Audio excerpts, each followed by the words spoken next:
5 things Netherlands must do to beat Argentina in World Cup quarter-finals. The Netherlands took a big step forward in terms of performance against USA, but will need to do so again if they want to beat Argentina. Lionel Messi and co haven't looked as good as many expected at the start of the tournament but are showing signs of improvement and still possess an immense amount of talent. With the Copa America champions not at their best though, the Dutch will very much have their sights set on upsetting the odds and making it to the semifinals as they have done in the past 2 World Cups they've competed in. Last time, it was Argentina that knocked Louis van Gaal and his nation out at that stage, winning on penalties with the scores goalless after 120 minutes. Here's what the manager needs his team to if he wants to avenge that defeat 8 years on. 1. Stop the supply line to Lionel Messi. Let's get the obvious one out of the way first, shall we? Messi is a bit good, and entirely capable of winning matches on his own. Stopping him from doing so when he already has the ball in a dangerous area is near impossible, so the Dutch need to ensure he gets it in those areas as little as possible.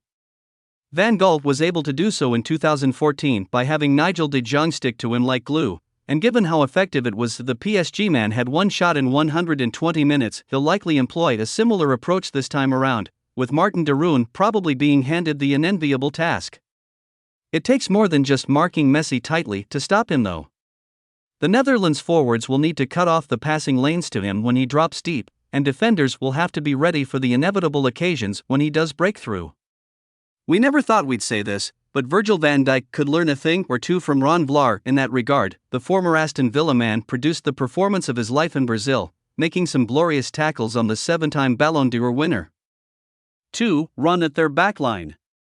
Argentina's defense has hardly shipped goals in Qatar, conceding 3 goals in 4 games.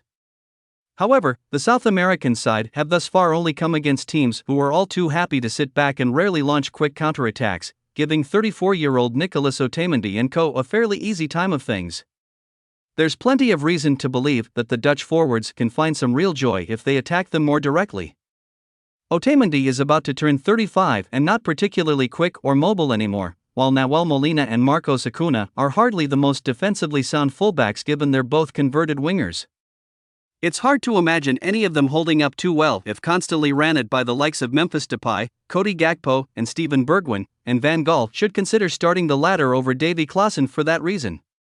With such a quick front three to deal with, the Argentina backline would be forced to sit deep or risk being exposed on the break.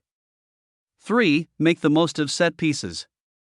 Argentina are the shortest team left at the World Cup. We looked it up, so, given their own squad, the Dutch should really be creating chances from set pieces. For one, they have some serious aerial threats in their starting 11 in the forms of Van Dijk, Nathan Ake, and Virgil van Dijk.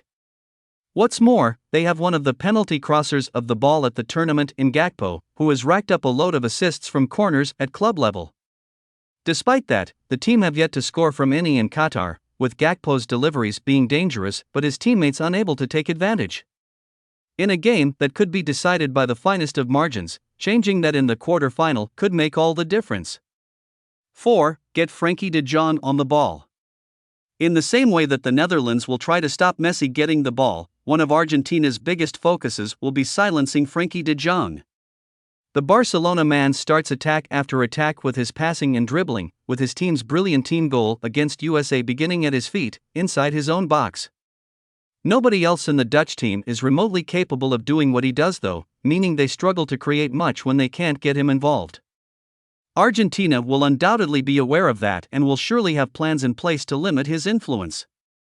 Given that, Van Gaal needs his own plan for dealing with this, whether it be moving his player or tweaking the entire system. It may seem a drastic change to make just for one player, but it's worth doing. He could control the midfield on his own if able to get possession. 5. Be ready to bring on the big boys.